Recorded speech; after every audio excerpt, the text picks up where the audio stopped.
I know it's a little bit late. This is 5 days after the end of Hanukkah, but I think it's still timely. I'd like to make a few points here. One is, in the book of Daniel, you read about this power, and this is like where you can time the book of Hanukkah. The prophecy was about the third kingdom, and Daniel 7:6. It said the prophet saw a beast like a leopard, and it had 4 wings of a bird and on its back, and it had 4 heads, and dominion was given to it. And that they said the thing about the wings was about power or movement, and the 4 head depicts you hear about the 4 heads, depicts the government, the heads of the government, and that after Alexander's death, that the kingdom was divided up, and we had this king in 168 BCE. His name was Antiochus Epiphanies the Fourth. An interesting thing about this name, where it calls it Epiphanies, he was exalting himself, and he was saying, "Who is like God?" And this is where there's similarly what we've done.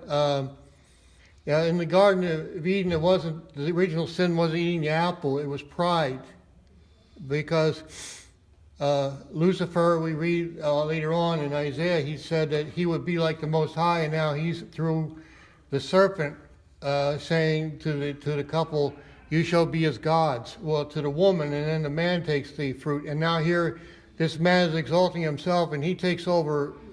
His kingdom is part of the nation of Israel. What does he do? That he goes in and defiles the holiness of the temple with the blood of swine, and pours pork broth over the scrolls, compels the priests to eat pork, and they refuse and are killed.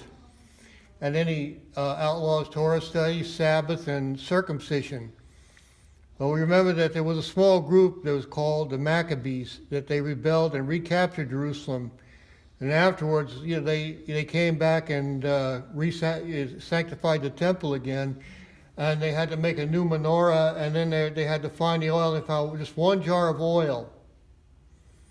I think this is what Jewish people should ask again. They talk about what happened, that the jar of oil would only last maybe a day. It ended up lasting 8 days. So why we have these 8 days of Hanukkah.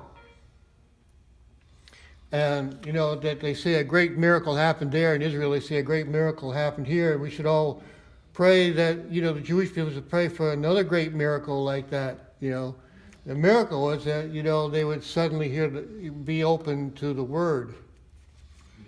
And what I think the significance about, it was the light in the temple. I want to just bring up some scriptures here. The point is why the light had to be burning. Now, you read in First Yochanan, in his first letter, and it is chapter 1, verses 5 to 7. And he says, "This then is the message which we have heard of him, and declare unto you that God is light, and in him there is no darkness at all." And that's something I've known for 43 years. I think a great dynamic, that that God is light, and then no darkness. And that one thing if we say we have fellowship with him and walk in darkness, we lie and do not do the truth, But it says, what do we do? If we walk in the light, and that's the light of Yeshua, as he is in the light, that we have fellowship one with another, and the blood of Yeshua cleanses us from all sin. And what do we see, in the beginning? So God is light, and what's the first thing that he creates? Right from the beginning we see, it said, God said, "Let there be light." Out of all that the earth was out form and void. And he said, "Let there be light," and there was light. And I want to conclude, you go out from Yochanan's Gospel in chapter 3. And he has said that he who believes is not condemned,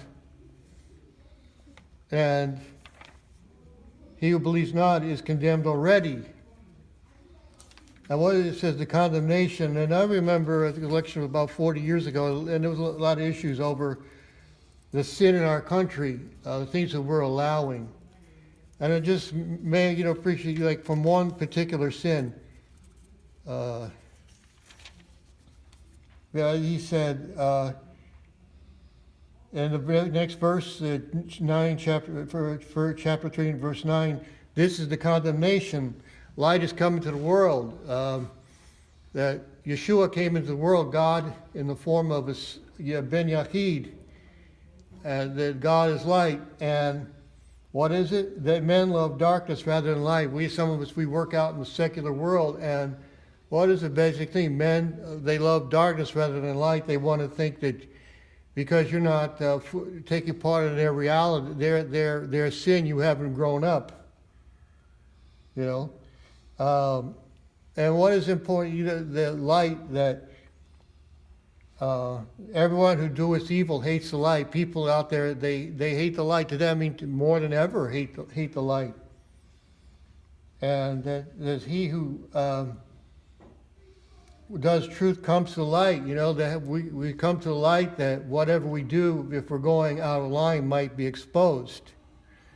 But we don't want to end up in Gehinnom, but rather with Yeshua in heaven. And then he said in chapter 8 of Yochanan, verse 12, he said, I am the light of the world. Amen.